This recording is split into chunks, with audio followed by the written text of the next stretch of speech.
PDF अगर चाहिए, 10,000 question का कलेक्शन है, जीके जीएस स्टैटिक जीके का है, 200 रुपये मात्र उसकी प्राइस है। आप फ़ोनपे, पेटीएम, गूगल पे, अमेज़न पे इस नंबर पे पे करके व्हाट्सअप कर दीजिए।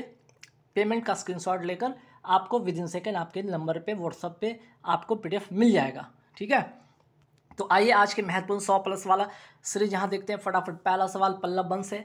तो पल्लव वंश के संस्थापक कौन थे? श्री विष्णु थे, पहली बात। दूसरी बात यहाँ ध्यान दीजिएगा, पल्लव वंश के एक प्रसिद्ध क्या थे? लेखक थे, उनका नाम क्या था? वारबी। जो कि क्या, इनकी कृति का नाम क्या था? इनके लेखक, इनका जो इन्होंने जो लिखा था, किसको लिखा था? किरातार जोड़नियम को इन्होंने लिखा था। भारवी हैं, पल्लव वंश के हैं, ये भी याद रखिएगा। इनके एक प्रसिद्ध ये जो है आपकी यहाँ पे कृति है, ठीक है। चलिए फिर बात करते हैं पल्लव वंश के और क्या इंपॉर्टेंट बन सकता है। नरसिंह वर्मन प्रथम, ठीक है, नरसिंह वर्मन प्रथम, इन्होंने क्या कराया था? रथ मंदिर का निर्माण कराया था, ठीक है, नरसिंह प्रथम, ठीक है, नरसिंह वर्मन प्रथम ने रथ मंदिर का निर्माण कराया था। अगर पूछा जाए रथ मंदिर है कहाँ से, तो महाबलीपुरम। ये महाबलीपुरम पड़ता कहाँ पे? तमिलनाडु में है। अब यहाँ पे देखिए, यहाँ पे मैंने कहा नरसिंह वर्मन प्रथम, लेकिन यहाँ पे देखिए नरसिंह देव प्रथम, दोनों में थोड़ा सा डिफरेंस है। लेकिन अगर आपके एग्जाम में सवाल आ जाए तो आप यहाँ पे गलती कर देंगे। कैसे? यहाँ पे आपको लगेगा ये नरसिंह वर्मन है, यहाँ पे नरसिंह के बाद सिर्फ यहाँ पे वर्मन है, यहाँ पे देव है। तो कोणार्क का जो सूर्य मंदिर का निर्माण कराया था गंग वंश के शासक नरसिंह देव प्रथम ने करवाया था। यहाँ पे पल्लव वंश के शासक हैं, यहाँ पे गंग वंश के शासक हैं। तो कोणार्क का सूर्य मंदिर का निर्माण किसने कराया था? गंग वंश के शासक नरसिंह देव प्रथम ने करवाया था। अगर पूछा जाए ये कोणार्क जो टेम्पल है ये है कहाँ पे? ये आपका उड़ीसा में है, ठीक है, ये है कहाँ पे? उड़ीसा में, ये भी ध्यान रखिएगा। और 10 रुपये के नोट पर, ठीक है, 10 रुपये का नोट पर किसका चित्र अंकित है? इसी कोणार्क टेम्पल का चित्र अंकित है, ये भी ध्यान रखिएगा। अब यहाँ पे बात करते हैं, रथ मंदिर की बात हो ही रही थी और यहाँ पे पल्लव वंश के शासक नरसिंह वर्मन ने करवाया था इसका जो निर्माण करवाया था। लेकिन अगर सवाल ये आ जाए कि रथ मंदिर को और किस नाम से जाना जाता है, तो सप्त पैगोडा के नाम से जाना जाता है, ठीक है, सप्त पैगोडा के नाम से जाना जाता है। और ये है कहाँ पे? आपको अभी मैंने बताया, ये है कहाँ? महाबलीपुरम, तमिलनाडु में है। सबसे छोटा मंदिर का नाम है युधिष्ठिर और सबसे बड़ा मंदिर का नाम है युधिष्ठिर और सबसे बड़ा छोटा मंदिर का नाम है द्रौपदी मंदिर। तो सबसे बड़ा मंदिर युधिष्ठिर, सबसे छोटा मंदिर द्रौपदी। रथ मंदिर को और किसका नाम से जाना जाता है? सप्त पैगोडा। इसका निर्माण किसने कराया था? पल्लव वंश के शासक नरसिंह वर्मन प्रथम ने। रथ मंदिर को और क्या कहा जाता है? एकाश्म मंदिर भी कहा जाता है। यह है कहाँ? महाबलीपुरम, तमिलनाडु में। लेकिन सवाल अगर यहाँ पे कोणार्क टेम्पल वाला अगर मंदिर पूछा जाए तो गंग वंश के शासक नरसिंह देव प्रथम ने करवाया था, ये अलग से ध्यान रखना है। अब यहाँ पे बात हो रही है, अब यहाँ पे सप्त पैगोडा की बात हुई। रथ मंदिर कहाँ का? तमिलनाडु का, महाबलीपुरम का सप्त पैगोडा कहा जाता है। लेकिन अगर आपसे सवाल पूछे ब्लैक पैगोडा किसे कहा जाता है, तो कोणार्क का जो सूर्य मंदिर है इसे कहा जाता है ब्लैक पैगोडा। है कहाँ पे? उड़ीसा में। अभी मैंने बताया गंग वंश के शासक नरसिंह देव प्रथम ने इसका निर्माण करवाया था। आगे बढ़ते, चोल वंश के संस्थापक कौन थे? विजयालय इसके संस्थापक थे। बात यहाँ पे एलोड़ा का मैं करने वाला हूँ। एलोड़ा का कैलाश मंदिर का निर्माण किसने कराया था? राष्ट्रकूट वंश के कृष्ण प्रथम ने, ठीक है, राष्ट्रकूट वंश के शासक कौन करवाया था? कृष्ण प्रथम ने करवाया था। अगर पूछा जाए एलोरा टेम्पल है कहाँ पे? महाराष्ट्र में। एलोरा से एक सवाल, 20 रुपये के नोट पर किसका चित्र अंकित है? तो 20 रुपये के नोट पर आपका एलोरा का जो टेम्पल है वो अंकित है, ठीक है। अगर पूछा जाए अगर ये है कहाँ, तो महाराष्ट्र में है। ये है कहाँ? महाराष्ट्र में। सवाल आपसे ये पूछा जाए कि ठीक है ये किस धर्म से रिलेटेड यहाँ पे इसमें कृति है, तो बौद्ध धर्म हो गया, आपका जैन धर्म हो गया और आपका हिंदू धर्म, ये तीनों धर्म का यहाँ पर कृति है, ठीक है। अगर पूछा जाए अजंता का जो टेम्पल है ये कहाँ? ये भी महाराष्ट्र में, ठीक है, ये भी कहाँ पे? महाराष्ट्र में। और यहाँ पे किस धर्म का है कृति? तो यहाँ पे बौद्ध धर्म का कृति, ठीक है। तो यहाँ पे जितने बौद्ध धर्म से रिलेटेड चीज़ें हैं, अजंता की जो गुफा है वहाँ पे महाराष्ट्र में है। यहाँ पे एलोरा की गुफा में बौद्ध धर्म, जैन धर्म और हिंदू धर्म के जो भी चित्र हैं, जो भी आपके वहाँ पे कृति मिलेंगे वहीं पे मिलेंगे। 20 रुपये का नोट पर अंकित जो है आपका एलोरा का टेम्पल है, 10 रुपये के नोट पे कोणार्क का सूर्य मंदिर का टेम्पल है। चलिए तमिलनाडु की अगर मैं बात करूँ, यहाँ पे तमिलनाडु तमिलनाडु एक जगह है कांची का कैलाश मंदिर का निर्माण किसने कराया था? पल्लव वंश ने कराया था। वही बात करते हैं सोरा मंदिर। अगर बात हो रही थी महाबलीपुरम का, तमिलनाडु में, जहाँ पे रथ मंदिर था, जहाँ पे आपके शासक पल्लव वंश के नरसिंह वर्मन प्रथम ने करवाया था उसकी स्थापना। वहीं पर एक और मंदिर महाबलीपुरम तमिलनाडु में जिसका नाम है सोर मंदिर, इसका निर्माण भी पल्लव वंश ने करवाया था, ठीक है। अब आइए यहाँ पे देखते हैं दिल्ली सल्तनत। दिल्ली सल्तनत के प्रमुख शासक, ठीक है, दिल्ली सल्तनत के प्रमुख शासक का जो है यहाँ पे क्रम याद रखिएगा, क्योंकि क्रम के अनुसार आपके सवाल बनते हैं। यहाँ पे आप ऐसे याद रखिएगा, बहुत सारे ट्रिक है, बहुत सारे लोग अलग अलग ट्रिक बना के रखे हैं, है ना। गुलाब खिले तो, ठीक है, गुलाब खिले तो सुगंध लेना। ग से गुलाम वंश हो गया, ख से खिलजी वंश हो गया, त से तुगलक वंश, से सैयद वंश और ल से लोधी वंश। गुलाम वंश की अगर मैं बात करूँ 1206 में इसकी स्थापना होती है, ठीक है। कुतुबुद्दीन ऐबक जो है इसका संस्थापक होता है। और दूसरी इंपॉर्टेंट बात क्या है, इसकी मृत्यु जो होती है कब होती है, 1210 में हो जाती है इसकी मृत्यु। और किसके, चौगान, ठीक है, चौगान खेलते समय घोड़ा से गिर जाने के कारण इसकी मृत्यु हो जाती है। इसको दफनाया कहाँ जाता है, दफनाया जाता है लाहौर में, ठीक है, लाहौर में इसको दफनाया जाता है। ये 3-4 बातें इंपॉर्टेंट था, है ना। पहली बात, गुलाम वंश स्थापना 1206, कुतुबुद्दीन ऐबक, मृत्यु होता है 1210 में, चौगान खेलते समय घोड़े से गिरकर इसकी मृत्यु हो जाती है, लाहौर में इसको दफनाया जाता है। गुलाम वंश के बाद कौन सा वंश आता है, खिलजी वंश। खिलजी वंश के बाद कौन सा आता है, तुगलक वंश। उसके बाद कौन सा वंश शासन करता है, सैयद वंश। और उसके बाद कौन करता है, लोधी वंश। तो यहाँ पे छोटा सा बात लोधी वंश रिलेटेड महत्वपूर्ण सवाल देखते हैं। लोधी वंश का संस्थापक कौन था, बहलोल लोधी। डायरेक्ट सवाल आपके एग्जाम में बनेगा। आगरा शहर की स्थापना कौन करवाया था, सिकंदर लोधी ने। और इसने आगरा को क्या बनाया था, अपना राजधानी बनाया था। बात करते हैं सिकंदर लोधी से, एक और सवाल देखने को बनेगा, क्या, गुलरुखी, ठीक है, गुलरुखी शीर्षक से फारसी कविताएं, ठीक है, गुलरुखी शीर्षक से फारसी कविताएं लिखने वाला शासक कौन था, सिकंदर लोधी था। सिकंदर लोधी से एक और सवाल, ताजिया निकालने पर प्रतिबंध किसने लगाया था, सिकंदर लोधी ने लगाया था। अब आते हैं, बात करते हैं पानीपत का प्रथम युद्ध, ठीक है। पानीपत का प्रथम युद्ध 21 अप्रैल 1526, मोस्ट इंपॉर्टेंट डेट याद रखिएगा, इब्राहिम लोधी और बाबर के बीच में होता है, जिसमें बाबर की जीत होती है। और यहाँ से क्या होता है, मुगल वंश का जो है काल है वो स्टार्ट हो जाता है। यहाँ से मुगल काल यहाँ से ही स्टार्ट होता है, इसके युद्ध के बाद, जब बाबर जो है इब्राहिम लोधी को हराता है, और यहाँ से मुगल काल स्टार्ट होता है। अगर पूछा जाए कि तुगलमा युद्ध नीति, ठीक है, पैरस, यहाँ पे एक बात होगा कि तुगलमा जो युद्ध नीति है, दूसरी बात कि तोप खाने का पहली बार प्रयोग है, ये किस युद्ध में किया था, तो बाबर ने किया था। किस युद्ध में किया था, पानीपत का प्रथम युद्ध में। कब किया था, 21 अप्रैल 1526 में। और इस युद्ध में किसकी जीत होती है, बाबर की जीत होती है, इब्राहिम लोधी के बीच इसकी युद्ध होता है। और इसी युद्ध में इब्राहिम लोधी युद्ध के स्थल में ही ये मारा जाता है, ठीक है। बात बाबर का कर ही रहा है, अभी दिल्ली सल्तनत चलेगा, ऐसा नहीं, दिल्ली सल्तनत चलेगा, जहाँ पे गुलाम वंश हो गया है, खिलजी वंश, तुगलक वंश, सैयद वंश, लोधी वंश देखेंगे। लेकिन बाबर की बात आ ही गई तो बाबर से रिलेटेड इंपॉर्टेंट बात, ठीक है, बाबर के द्वारा लड़े गए 4 युद्ध बहुत इंपॉर्टेंट है, ध्यान रखिएगा। पहला बात, पानीपत का युद्ध, अभी बात होगी 21 अप्रैल 1526, इब्राहिम लोधी प्लस बाबर के बीच में होता है। विजेता कौन होता है, बाबर होता है।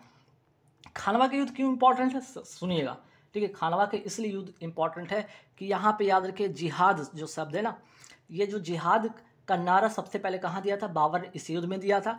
गाजी की उपाधि इसी युद्ध के जीतने के बाद इसने गाजी की उपाधि लेते, तो जिहाद हो गया, दूसरा गाजी हो गया, ये खानवा युद्ध से संबंधित है। 17 मार्च 1527 को होता है ये युद्ध, राणा सांगा और बाबर के बीच में होता है। फिर से बाबर क्या हो जाता है, यहाँ पे जीत जाता है। और ये अगर खानवा पूछे जाए, खानवा है कहाँ, तो भरतपुर राजस्थान में एक स्थान है जहाँ पे ये युद्ध हुई थी।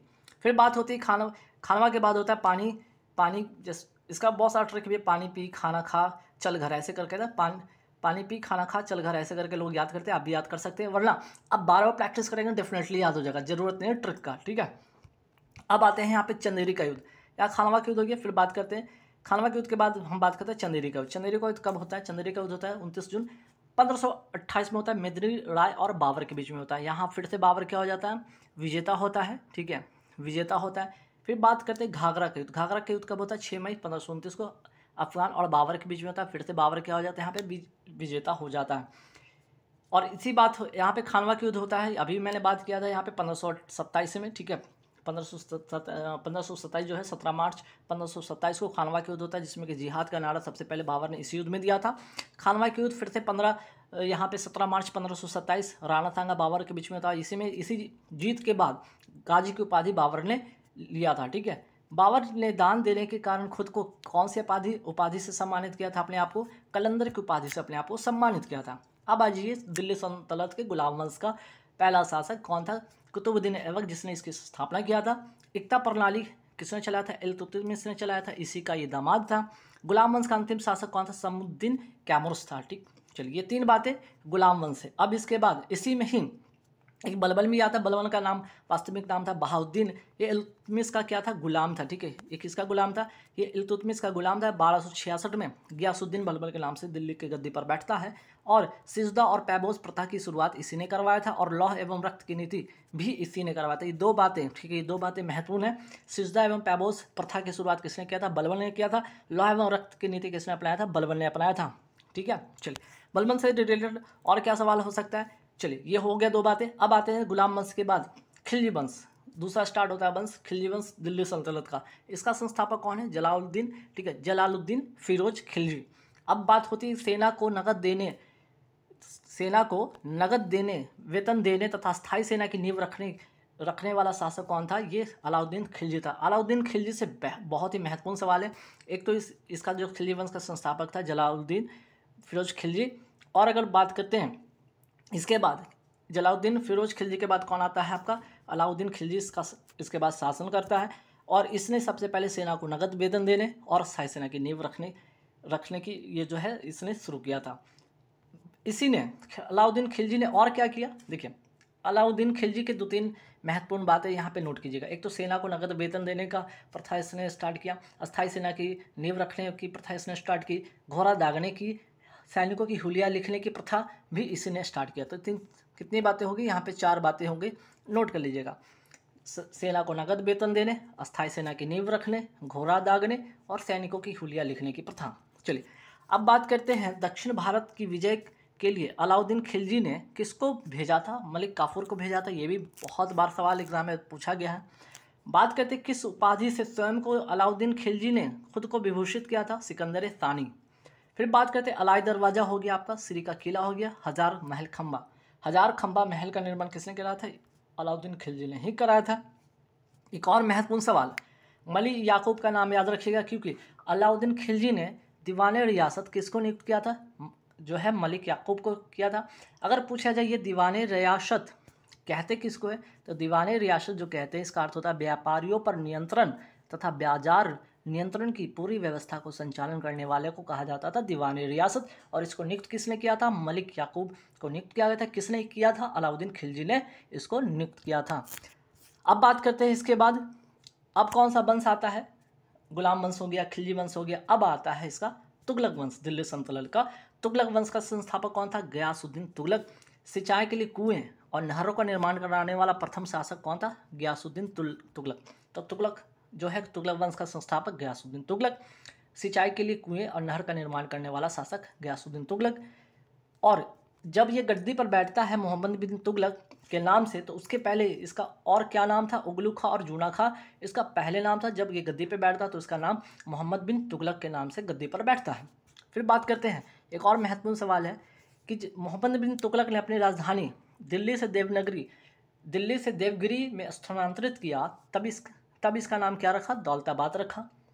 फिर बात करते हैं मोहम्मद बिन तुगलक की घटनाओं का वर्णन किस आपको पुस्तक में मिलेगा? तो रहेला पुस्तक में मिलेगा। इसको लिखने वाला कौन था? Ibn Battuta.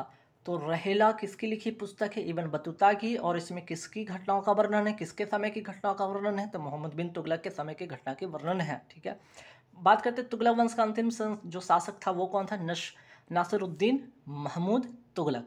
तो ये हो गया 3-4 बातें महत्वपूर्ण था। ठीक है, अब आते हैं जब दिल्ली सल्तनत का गुलाम वंश हमने पढ़ लिया, खिलजी वंश हमने देख लिया, तुगलक वंश देख लिया, अब आते हैं हम सैयद वंश के संस्थापक पे। सैयद वंश का संस्थापक कौन था? खिरज खां था, तैमूरलंग का सेनापति था ये। और अंतिम शासक कौन था? आलम शाह। तो सैयद वंश से ज़्यादा सवाल नहीं पूछा जाता, 1-2 सवाल ध्यान में रखना है।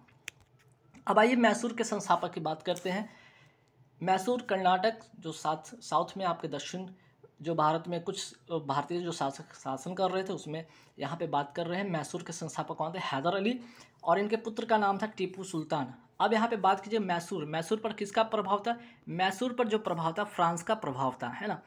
तो कहीं ना कहीं फ्रांस का प्रभाव था जिसके कारण अंग्रेज का, ठीक है, अंग्रेजों का इनसे क्या था? अंग्रेजों का इनसे एंटी था, है ना। अंग्रेजों का क्या था? इनसे एंटी था, ये भी ध्यान रखिएगा। तो मैसूर के संस्थापक हैदर अली थे, इनके पुत्र टीपू सुल्तान था। तो मैसूर पर किसका प्रभाव था? फ्रांस का। तो अंग्रेज का तो इनसे एंटी चलता था। जाहिर सी बात है कि युद्ध होना ही है किसी न किसी वजह से, क्योंकि अंग्रेज क्या थे, भारत पे उस समय शासन कर रहे थे। और इसके ये क्या कर रहे थे, जब भारत पे शासन कर रहे थे तो कहीं पे कुशासन का आरोप लगाकर इन्होंने उस राज्य को इन्होंने हड़प लिया। इस तरह से करके, जिसको राज हड़प नीति की बात कहा जाता है, लॉर्ड डलहौजी के समय की बात है, ठीक है। तो ऐसे करके चीज़ें हो रही थी।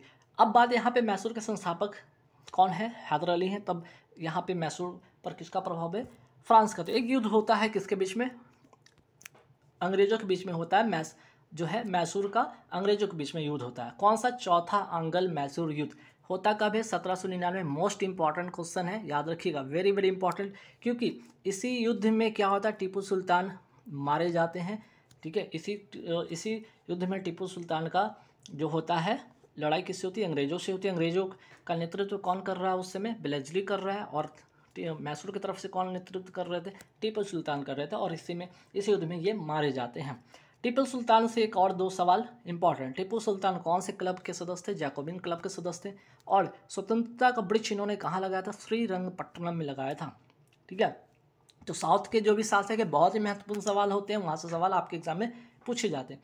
अब आइए कुछ मॉडर्न हिस्ट्री से 2-4 सवाल देखते हैं। यहाँ पे सबसे पहले, सिविल सेवा का जनक, भारत में सिविल सेवा का जनक किसे माना जाता है, लॉर्ड कॉर्नवालिस को माना जाता है। कॉर्नवालिस से एक और सवाल, कॉर्नवालिस ने भारत में शक्तियों के पृथक्करण करने के लिए कौन सा कोड स्थापित किया था, कॉर्नवालिस कोड 1793 में, ठीक है।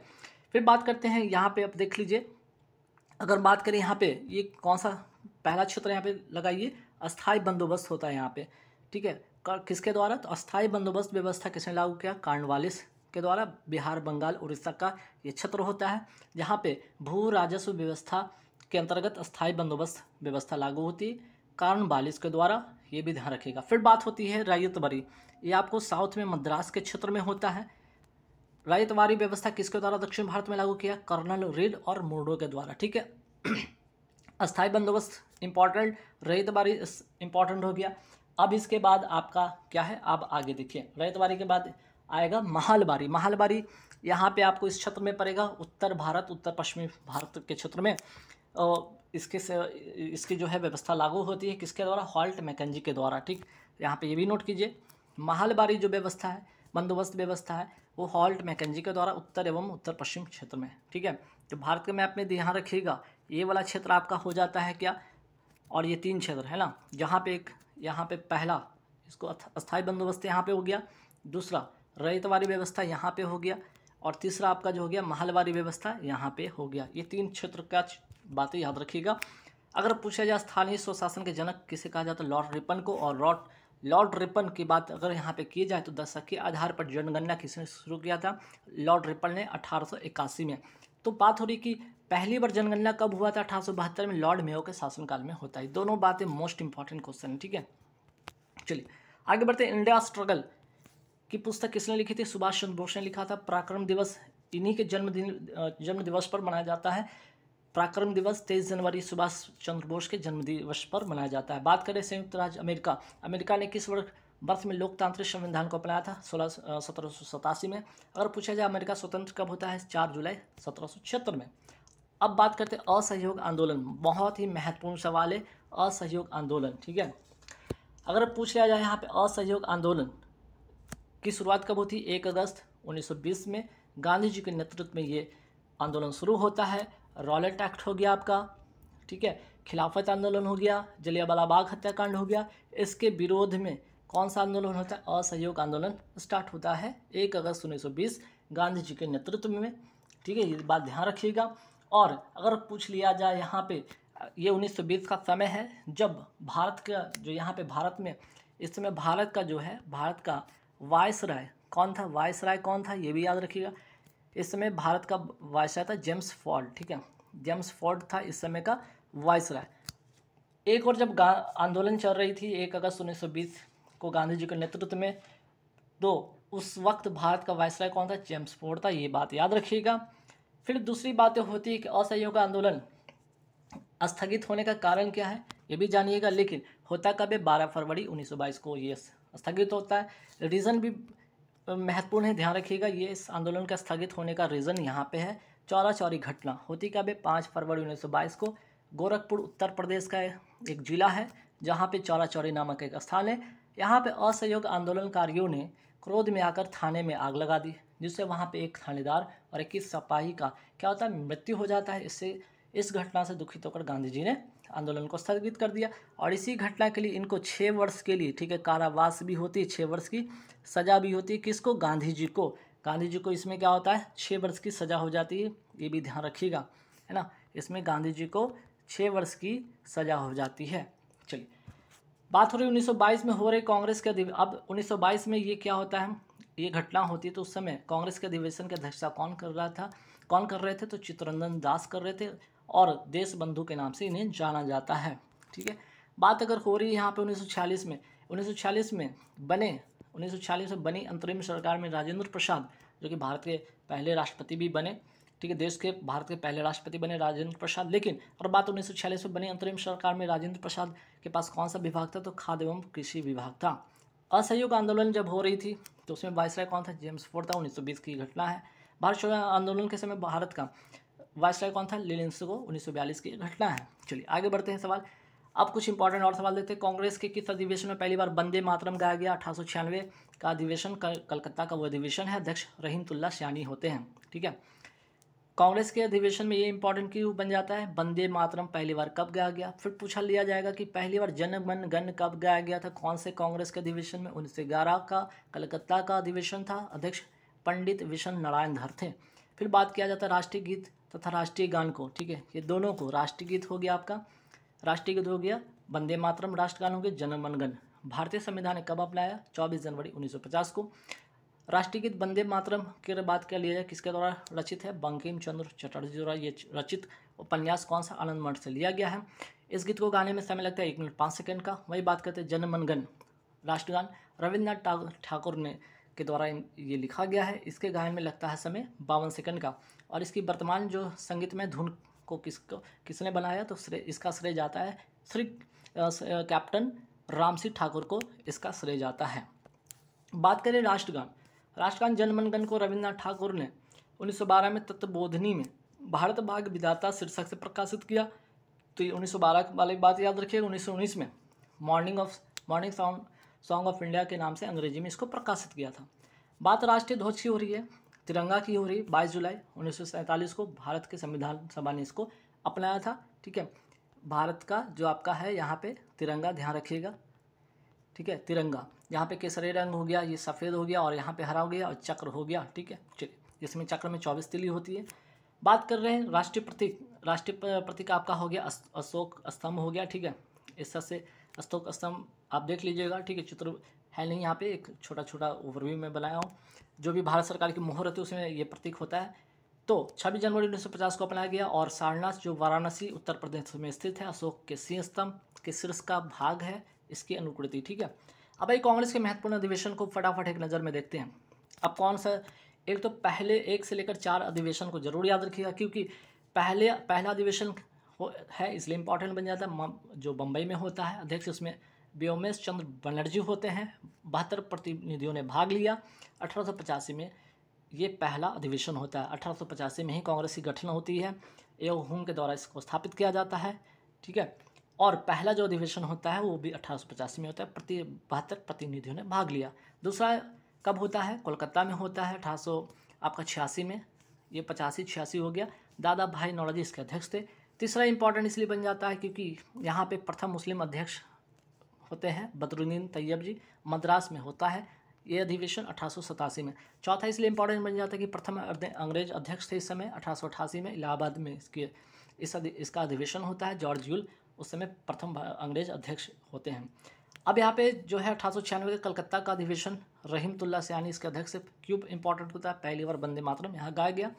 अब बात करते हैं बनारस 1905 का कांग्रेस का अधिवेशन कहाँ होता है? बनारस में। गोपाल कृष्ण गोखले इस समय इसकी अध्यक्षता कर रहे होते हैं। क्यों इंपॉर्टेंट बन जाता है? क्योंकि इस समय बंगाल विभाजन होता है। इसी समय बंगाल विभाजन के खिलाफ स्वदेशी आंदोलन, इसी अधिवेशन में इसकी स्वीकृति मिलती है। किसको? स्वदेशी आंदोलन को।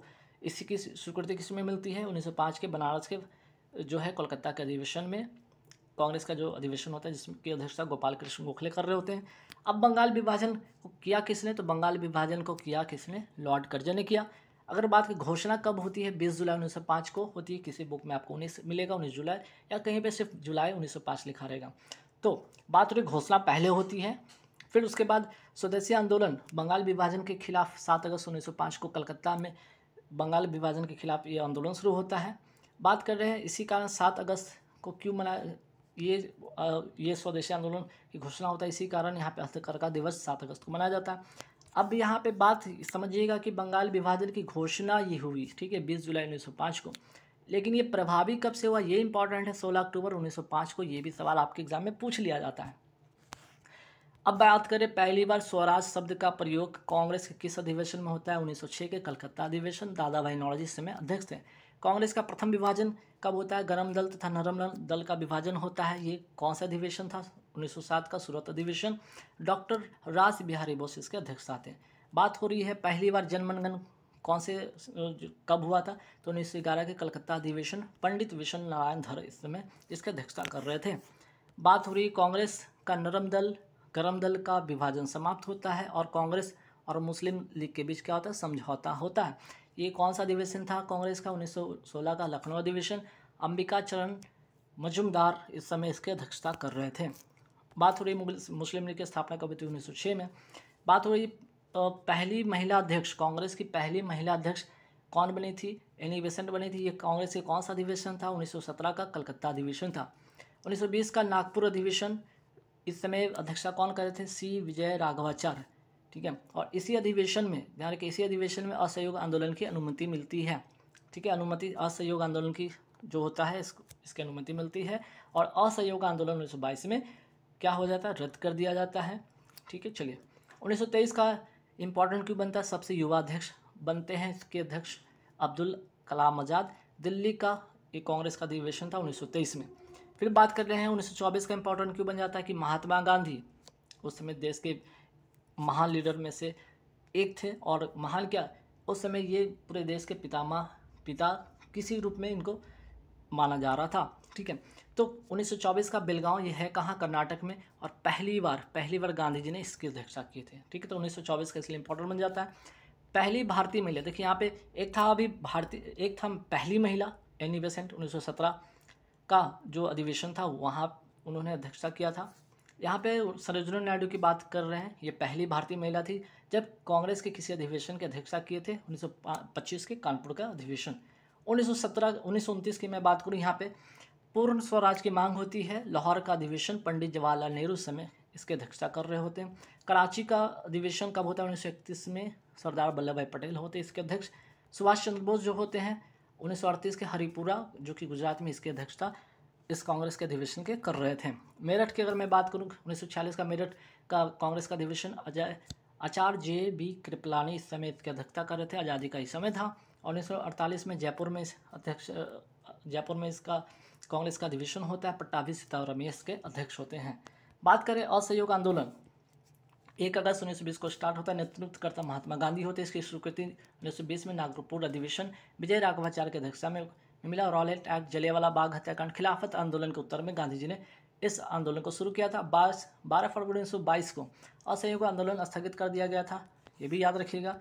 कारण आप लोगों को पता है, चौरा चौरी कांड, ठीक है। रॉलेट एक्ट 19 मार्च 1919 को काला कानून था ये, जिसके अंतर्गत किसी भी व्यक्ति को संदेह के आधार पर गिरफ्तार किया जा सकता था। फिर बात करें जलियांवाला बाग हत्याकांड, वो कब हुआ, 13 अप्रैल 1919 को अमृतसर में होता है। जनरल ओ डायर इसका जिम्मेदार था। खिलाफत आंदोलन 1919 में शौकत अली और मोहम्मद अली, 2 भाइयों के नेतृत्व में। चौरा चौरी कांड 5 फरवरी 1922 को होता है। स्वराज पार्टी की स्थापना 1923 में मोतीलाल नेहरू तथा चित्तरंजन दास ने किया था। हिंदुस्तान रिपब्लिक एसोसिएशन की स्थापना 1924 में सचिंदर सान्याल कानपुर में इसके स्थापना किए थे। हिंदुस्तान सोशलिस्ट, ठीक है, यहाँ से सुधार लीजिए, सोशलिस्ट, ठीक है, socialist. Hindustan socialist Republic association की स्थापना 1928 में भगत सिंह दिल्ली में किए थे। मैं राज्य के पतन की इच्छा करता हूं कहते हुए फांसी पर कौन लटक गए, राम प्रसाद बिस्मिल, ठीक है। और ये राम प्रसाद बिस्मिल के बारे में एक और इम्पॉर्टेंट बात, 9 अगस्त 1925 को काकोरी उत्तर प्रदेश नामक स्थान पर जो यहाँ पे सरकार की जो ट्रेन जा रही थी, उसमें जो सरकारी ट्रेन जो जा रही थी, उसमें सरकारी जो खजाना जा रहा था, उस खजाने को 1927 में 1950 की घटना है। काकोरी एक स्थान है जहाँ पे काकोरी ट्रेन डकैती के नाम से जाना जाता है, या काकोरी ट्रेन लूट हुई थी। उस समय क्या था कि यहाँ पे जो सरकार की जो भी खजाना जा रहा था इस ट्रेन से, तो इस स्थान पे इन्होंने राम प्रसाद बिस्मिल और इनके जो सहयोगी थे राजेंद्र लाहिड़ी, रोशन सिंह, अशफाक उल्लाह खां, सचिंदर सन्याल, अमन नाथ गुप्त ने मिलकर इस घटना को अंजाम दिया था। इसके चलते राम प्रसाद बिस्मिल को 1927 में फांसी दी जाती है और फांसी पर लटकते हुए कह गए कि भाई मैं राज्य के पतन की इच्छा करता हूँ, ये कह के फांसी पर लटक गए। ठीक है, हालांकि इसमें कुछ इनके साथियों को फांसी भी होती है, कुछ को आजीवन कारावास, किसी को कुछ वर्ष की सजा भी होती है। बात करते हैं साइमन कमीशन की नियुक्ति कब होती है। साइमन कमीशन 1927 में इसकी नियुक्ति होती है जॉन साइमन की अध्यक्षता में। इसमें 7 जो सदस्य सभी के सभी क्या थे, अंग्रेज थे। ठीक है, क्योंकि जो साइमन कमीशन भारत आ रहा था, कहीं ना कहीं भारत के एक उद्देश्य से आ रहा था, यहाँ के जो शासन है उससे संबंधित बातें करने के लिए। लेकिन अगर बात किया जाए कि भारत की तरफ से नेतृत्व करने के लिए कोई भी यहाँ पे जो थे भारतीय, यहाँ पे कोई भी इस जो कमीशन में था ही नहीं। इसके खिलाफ जो है साइमन कमीशन के खिलाफ लाला लाजपत राय ने इसका विरोध किया था। 1928 में ये जो कमीशन है भारत आता है। नेहरू रिपोर्ट का प्रस्तुत होते 1928 में। अंतर्राष्ट्रीय अंतरिक्ष स्टेशन पर जाने वाली सऊदी अरब की पहली महिला, ठीक है, एक तो सऊदी अरब की पहली महिला अंतरिक्ष यात्री बन गई रैना वरवानी। काफ़ी चर्चा में रहा था ये क्वेश्चन, काफ़ी इंपॉर्टेंट भी है, तो ध्यान रखिएगा, ये सवाल आपसे पूछ लिया जाएगा कि अंतर्राष्ट्रीय अंतरिक्ष स्टेशन पर जाने वाली सऊदी अरब की पहली अंतरिक्ष यात्री कौन बनी। तो सऊदी अरब की पहली महिला अंतरिक्ष यात्री रैना वरवानी। एप्पल कंपनी ने किस भारतीय शहर को अपना पहला रिटेल स्टोर खोलने की घोषणा किया है। तो एप्पल ने किस भारतीय शहर में, तो आंसर हो जाएगा इसका मुंबई। हाल ही में टी.एन. रिच पहल का, ठीक है, टी.एन. रिच पहल का शुभारंभ कहाँ किया गया है। टी से याद रखिए, टी.एन. से तमिलनाडु, और रिच का मतलब वो regional aerial connectivity through helicopter, इसका करेक्ट आंसर होगा। नेक्स्ट सवाल, एशियाई गिद्धों के लिए दुनिया का पहला संरक्षण एवं प्रजनन केंद्र कहाँ स्थापित किया गया है। आंसर हो जाएगा महाराजगंज, उत्तर प्रदेश। तो ये चारों सवाल ही अपने आप में महत्वपूर्ण है। फिर आगे बढ़ते हैं। भारत की पहली हाइड्रोजन ट्रेन किस नाम से संचालित होगी। वंदे भारत के नाम से संचालित होगी। विश्व की पहली हाइड्रोजन ट्रेन कहाँ चली, जर्मनी में चली। दक्षिण भारत की पहली, ठीक है, दक्षिण भारत की पहली औद्योगिक कॉरिडोर परियोजना कहाँ स्थापित होगी, तुमकुर, कर्नाटक में। महत्वपूर्ण सवाल है। देश में पहली बार लिथियम का भंडार कहाँ मिला, जम्मू कश्मीर में। गोपनीयता संबंधी चिंताओं के कारण हाल ही में चैट जीपीटी पर प्रतिबंध लगाने वाला पहला पश्चिमी देश कौन बन गया है। पहला पश्चिमी देश आपका हो गया इटली। अब चैट जीपीटी पर अगर मैं बात कर ही रहा हूँ तो इसका फुल फॉर्म भी जान लीजिएगा, महत्वपूर्ण है। ठीक है, चैट जीपीटी का मतलब होता है, जी से जनरेटिव होता है, पी से आपका होगा प्री, और टी से होगा trend. Chat generative pre trend इसका फुल फॉर्म होगा। अगर पूछा जाए चैट जीपीटी को किसने शुरू किया, तो ओपन, जो आर्टिफिशियल इंटेलिजेंस स्टार्टअप है जो यूएसए की है, इसने ये शुरू किया है, और माइक्रोसॉफ्ट ने इसमें इसका सहयोग किया है। तो चैट जीपीटी को किसने शुरू किया है, ओपन एआई स्टार्टअप द्वारा, जो कि यूएसए की है, इसे माइक्रोसॉफ्ट ने सपोर्ट किया है। नेक्स्ट सवाल, हाल ही में घातक प्लांट फंगस में इंसान में संक्रमण का, ठीक है, घातक प्लांट फंगस इंसान में संक्रमण का दुनिया का पहला मामला कहाँ दर्ज किया गया, कोलकाता से। मतलब कि आपका जो प्लांट से जो घातक फंगस है वो प्लांट से इंसान में जो फैलेगा संक्रमण, इसका जो मामला है दुनिया का पहला मामला कहाँ दर्ज किया गया, कोलकाता में। हाल ही में किस नाम से भारत की पहली गिर नस्ल की क्लोन मादा बछड़ा, ठीक है, गिर नस्ल की क्लोन मादा बछड़ा का उत्पादन किया गया। आंसर हो जाएगा गंगा। ठीक है, और इसे किसने विकसित किया है, तो राष्ट्रीय डेयरी अनुसंधान संस्थान ने विकसित किया है कहाँ, करनाल, हरियाणा में। ठीक है, मोस्ट इंपॉर्टेंट क्वेश्चन, ध्यान रखिएगा। अब बात हो रही है क्लोन से, तो क्लोन होगी भारत की पहली गिर नस्ल की, तो होगी आपका गंगा। फिर बात करते हैं गरिमा, ये क्या है, तो भैंस के बछड़े का, ठीक है, भैंस के बछड़े का पहला ये क्लोन है गरिमा। और नूरी क्या है, पश्मीना, ठीक है, पश्मीना भेड़ का क्लोन है जम्मू कश्मीर का, ये भी याद रखें। तो 3 बातें। और एक और इम्पॉर्टेंट बात कि विश्व का पहला क्लोन किसने कहाँ तैयार हुआ था और कब हुआ था, किसने किया था, तो भेड़ का हुआ था 1997 में, इंग्लैंड में हुआ था, इलियान बिलमुट के द्वारा हुआ था। 4 सवाल अपने आप में महत्वपूर्ण है। ठीक है, चलो नेक्स्ट सवाल है कि किस कंपनी ने भारत का पहला H2ICE तकनीक से चलने वाला हाइड्रोजन ट्रक लॉन्च किया। आंसर हो जाएगा रिलायंस कंपनी ने किया है। देश की पहली हरित हाइड्रोजन मिशन परियोजना कहाँ शुभारंभ हुआ है इसका, सूरत गुजरात में। रेशम उत्पादकों हेतु बीमा योजना शुरू करने वाला भारत का पहला राज्य हो गया आपका उत्तराखंड। अब आइए महत्वपूर्ण योजना पे एक नज़र डालते हैं। New literacy, most important question ध्यान रखिएगा एसएससी वाले खासकर। न्यू इंडिया लिटरेसी कार्यक्रम को किस अवधि के लिए प्रारंभ किया गया है? वर्ष 2022-23 से लेकर 26-27 तक, यानी कि 5 वर्ष तक। विदेश मंत्री जयशंकर ने वाराणसी की तुलसी घाट परियोजना का शुभारंभ कहाँ किया है? युगांडा में किया है। पशुधन स्वास्थ्य देखभाल के लिए संजीवनी परियोजना कहाँ प्रारंभ किया गया? हिमाचल प्रदेश में। पशु स्वास्थ्य में सुधार हेतु ए हेल्प कार्यक्रम कहाँ शुरू किया गया? उत्तराखंड में। तो तुलसी घाट परियोजना युगांडा में, संजीवनी परियोजना हिमाचल प्रदेश में, और आपका ए हेल्प कार्यक्रम जो है उत्तराखंड में। भारत में सतलज जल विद्युत निगम द्वारा लोअर अरुण जल विद्युत परियोजना का निर्माण कहाँ किया गया है? नेपाल में। तेल चट्टी विकास परियोजना कहाँ प्रारंभ हुआ? गुजरात में। खगोल विज्ञान प्रयोगशाला कार्यक्रम की शुरुआत कहाँ किया गया? करनाल हरियाणा में।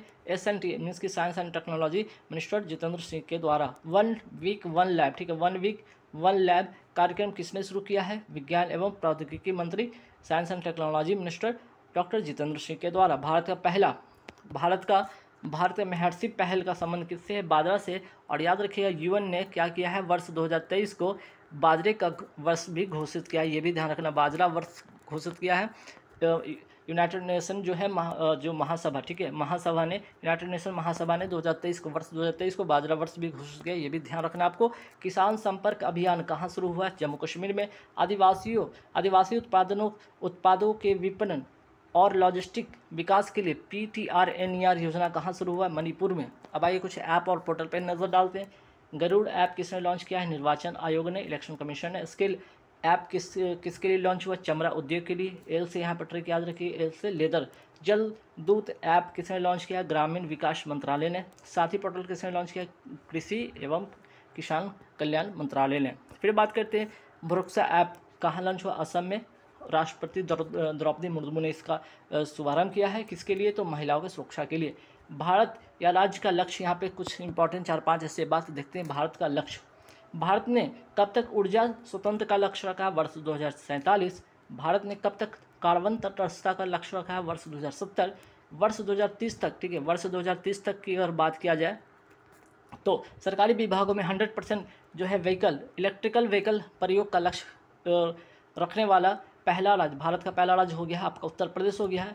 मादक पदार्थ मुक्त भारत का लक्ष्य क्या है? वर्ष 2047। टीबी हारेगा देश जीतेगा का जो लक्ष्य है आपका वर्ष 2025। राष्ट्रीय हरित हाइड्रोजन मिशन का लक्ष्य वर्ष 2030। भारत का मलेरिया मुक्त होने का लक्ष्य वर्ष 2027, लेकिन पूरी तरह खत्म करने का जो इसका लक्ष्य वर्ष 2030, ठीक है। तो यहाँ पे कितने सवाल हो गए? 3 और 3 6, ठीक है, 3 और 2 5 7 ऐसे सवाल जो कि लक्ष्य से हैं, तो आप इसे रट जाइएगा, ये सवाल तो आपके बनेंगे ही बनेंगे। अब आइए महत्वपूर्ण कुछ युद्धाभ्यास देख लेते हैं। चीरू अभ्यास किन दो देशों के बीच में होता है? सी से हो गया चाइना, ठीक है, CH से हो गया चाइना, आई से हो गया आपका ईरान, और यू से हो गया आपका, यहाँ पे RU से हो गया आपका रसिया, ठीक है। तो ये 3 देशों के बीच में होता है। नेपच्यून स्ट्राइक समुद्री अभ्यास किस संगठन का है? तो आपका NATO का है, ध्यान रखिएगा, NATO का है। चलिए, कोप साउथ वायुसेना अभ्यास किन 2 देशों के बीच हुआ? तो आपका अमेरिका और बांग्लादेश के बीच में। धर्म गार्जियन अभ्यास किसके बीच होता है? आपका भारत और जापान के बीच में। मालाबार अभ्यास किसके बीच में होता है? अमेरिका, जापान, ऑस्ट्रेलिया तथा भारत। जो क्वाड आपके जो कंट्री है, ठीक है, इसके बीच में होता है। क्वाड कंट्री में आपका ऑस्ट्रेलिया हो गया, जापान हो गया, अमेरिका हो गया, भारत इसमें शामिल है। सिम्बेक्स किसके बीच में होता है? सिम्बेक्स भारत और सिंगापुर के बीच में होता है। इससे सिंगापुर, आई से इंडिया, याद रख लीजिएगा। लामितिया अभ्यास किसके बीच में होता है? भारत और सेशल्स के बीच में होता है। अब आइए कुछ रैंकिंग और इंडेक्स पर एक नज़र डालते हैं। आर्ट एंड कैपिटल द्वारा जारी पासपोर्ट इंडेक्स 2023 में भारत की जो रैंक है 144 है, वहीं पहले स्थान पर संयुक्त अरब अमीरात है। लेकिन अगर आपसे पूछे हेनले इंडेक्स 2023 में भारत की रैंक क्या है? तो 85। तो ठीक है, यहाँ पे समझ लीजिएगा, आर्ट एंड कैपिटल के द्वारा जो जारी किया गया उसमें 144 है, वहीं हेनले पासपोर्ट अगर इंडेक्स की मैं बात करूँ तो उसमें 85 है। यहाँ पे पहले स्थान पे जापान है। ये दोनों बातें ध्यान रखना है आपको। चलिए, ग्लोबल वार्मिंग में राष्ट्रीय योगदान की ग्लोबल सूची में पहले स्थान पर कौन है? आपका अमेरिका है। तो भारत का कौन सा स्थान इसमें? 5वां स्थान है। CCTNS रैंकिंग 2023 में पहला स्थान किसको मिला? हरियाणा पुलिस को। CCTNS का फुल फॉर्म क्या था? Crime and criminal tracking network system इसका फुल फॉर्म होगा। बात करते हैं women business and the law report किसने जारी किया हाल ही में? वर्ल्ड बैंक ने जारी किया है। निक्केई एशिया की रिपोर्ट के अनुसार दुनिया का तीसरा सबसे बड़ा ऑटो बाजार कौन सा है? भारत का है। वर्ल्ड रिपोर्ट 2023 किसने जारी किया? यूएन ह्यूमन राइट वॉच ने जारी किया है। एयरपोर्ट काउंसिल इंटरनेशनल की दुनिया के सबसे बेस्ट एयरपोर्ट की सूची में दिल्ली एयरपोर्ट को किस स्थान पर रखा है? 9वें स्थान पर। तो पहले स्थान पर आपका यूएसए का Hartsfield Atlanta airport, most important question है। और ये 9वां स्थान जो मिला है भारत को, कौन सा? इंदिरा गांधी एयरपोर्ट, जो कि नई दिल्ली का है। नेक्स्ट सवाल, केंद्र सरकार द्वारा जारी किए गए 5वें प्रबंधन प्रभावशीलता मूल्यांकन की उत्कृष्ट श्रेणी में पहला स्थान किस टाइगर रिजर्व को मिला है? तो प्रिया टाइगर रिजर्व कहाँ का है? केरल का है। अब आज देखते हैं कुछ इंपॉर्टेंट स्थापना, उद्घाटन, लॉन्च से संबंधित सवाल। किस देश ने अपना पहला पृथ्वी अवलोकन उपग्रह ताइफा फर्स्ट लॉन्च किया है? केन्या ने लॉन्च किया है। हड़प्पा सभ्यता का सबसे बड़ा संग्रहालय कहाँ बन रहा है? राखीगढ़ी, हरियाणा में। उत्तर भारत का पहला परमाणु संयंत्र कहाँ स्थापित होगा? फतेहाबाद, हरियाणा में। आरबीआई का डेटा सेंटर और साइबर सुरक्षा प्रशिक्षण संस्था कहाँ स्थापित होगा? भुवनेश्वर, ओडिशा में। T5 सुरंग कहाँ प्रारंभ की गई? जम्मू कश्मीर में। 880 मीटर है इसकी कुल दूरी। और केंद्रीय मंत्री नितिन गडकरी ने कुनफुर पीरा, ठीक है, कुनफुर पीर सुरंग का उद्घाटन कहाँ किया है? जम्मू कश्मीर तक। कुनफुर पीर सुरंग की अगर मैं बात करूँ, T5 सुरंग की मैं बात करूँ, दोनों कहाँ है? जम्मू कश्मीर में, जहाँ एक की लंबाई है आपकी 880 मीटर, वहीं दूसरे की लंबाई है 924 मीटर। अम्मा क्रूज आर्टिफिशियल इंटेलिजेंस किस राज्य द्वारा लॉन्च किया गया? ओडिशा के द्वारा। इंटरनेशनल बिग कैट अलायंस की स्थापना किस देश से की? Bharat. International big cat alliance में जिससे में टाइगर हो गया, लिपोर्ट हो गया, आपका चीता हो गया, सारी चीज़ शामिल होंगे। भरोसा ऐप कहाँ लॉन्च हुआ? असम में। महिला सुरक्षा के लिए राष्ट्रपति द्रौपदी मुर्मू ने इसको शुरू किया है। भारत सरकार ने उन्नत गुरुत्वाकर्षण तरंग डिटेक्टर लीगो वेधशाला कहाँ स्थापित किया है? ठीक है, तो आंसर हो जाएगा महाराष्ट्र में। नासा ने टेम्पो उपकरण को किस उद्देश्य से लॉन्च किया है? वायु प्रदूषण की निगरानी के लिए। सौर ऊर्जा से संचालित पर्यटन नाव सूर्याम्शु कहाँ लॉन्च हुआ? केरल में। मोस्ट इंपॉर्टेंट क्वेश्चन है। प्रधानमंत्री प्रोजेक्ट टाइगर के 50 वर्ष पूरे होने की स्मृति कार्यक्रम का उद्घाटन कहाँ हुआ? कर्नाटक में। तो ये 50 वर्ष कब कैसे पूरे हुए? क्योंकि जो प्रोजेक्ट टाइगर था वो कब लॉन्च हुआ था? 1973 में, और अभी वर्ष 2023 चल रहा है, तो पूरे हो गए इसके 50 वर्ष। ठीक है, इसके पूरे कितने हो गए? 50 वर्ष। वही बात करते हैं टाइगर प्रोजेक्ट की बात हो गई। अब प्रोजेक्ट एलिफेंट के 30 वर्ष पूरे होने के उपलक्ष्य में पहला गज उत्सव कहाँ आयोजन हुआ? असम में। और प्रोजेक्ट जो है एलिफेंट शुरू कब हुआ था? 1992 में। ठीक है, फिर बात करते हैं महत्वपूर्ण अभ्यास पर एक नज़र फिर से डालते हैं। हिंदी प्रशांत क्षेत्र बालिकातन संयुक्त अभ्यास किसने प्रारंभ किया है? अमेरिकी तथा फिलीपींस ने किया है। संयुक्त युद्धाभ्यास ओरियन 2023 का आयोजन कहाँ हुआ? फ्रांस में हुआ। अब आइए कुछ सम्मेलन पर नजर डालते हैं। समारोह एवं सम्मेलन। 30वें राष्ट्रीय पंचायती राज दिवस समारोह 2023 कहाँ आयोजन हुआ? मध्य प्रदेश में। वर्ल्ड टीवी शिखर सम्मेलन 2023 कहाँ हुआ? तो आपका वाराणसी, उत्तर प्रदेश में। 15वां ब्रिक्स सम्मेलन 2023 कहाँ हुआ? दक्षिण अफ्रीका में। मादक पदार्थ रोधी बल के प्रमुखों का पहला राष्ट्रीय सम्मेलन कहाँ हुआ? नई दिल्ली में। संयुक्त राष्ट्र जल सम्मेलन कहाँ हुआ? न्यूयॉर्क में। फिर बात करते हैं भारतीय उद्योग परिसंघ द्वारा डिजिटल हेल्थ समिट 2023 का आयोजन कहाँ किया गया? गोवा। इसकी थीम क्या थी? One health together. और भारतीय उद्योग परिसंघ के वर्तमान अध्यक्ष है आर दिनेश, ये भी ध्यान में रखना है। अब आइए कुछ और इंपॉर्टेंट बात में पहला देखते हैं। भारत का पहला और सौर ऊर्जा संचालित गांव हो गया आपका मोढेरा गांव, गुजरात का है। गर्मियों में पानी की समस्या से निपटने के लिए जल बजट अपनाने वाला पहला राज्य भारत का कौन सा हो गया? केरल हो गया। अज्ञात, ठीक है, अज्ञात सबों को डीएनए डेटाबेस बनाने वाला भारत का पहला राज्य हो गया आपका हिमाचल प्रदेश। भारत का हर घर जल वाला राज्य कौन सा है? गोवा। भारत का पहला रेवीज मुक्त राज्य भी है आपका गोवा। दोनों बात ध्यान रखिएगा।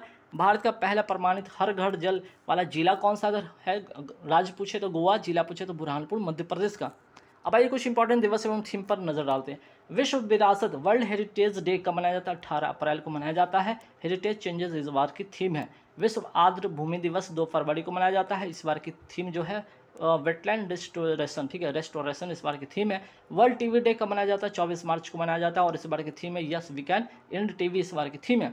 विश्व स्वास्थ्य दिवस कब मनाया जाता है? आपका 7 अप्रैल को और इस बार की थीम है हेल्थ फॉर ऑल। आगे बढ़ते हैं। अंतर्राष्ट्रीय खेल दिवस कब मनाया जाता है? 6 अप्रैल को मनाया जाता है और इस बार की थीम है scoring for people and planet.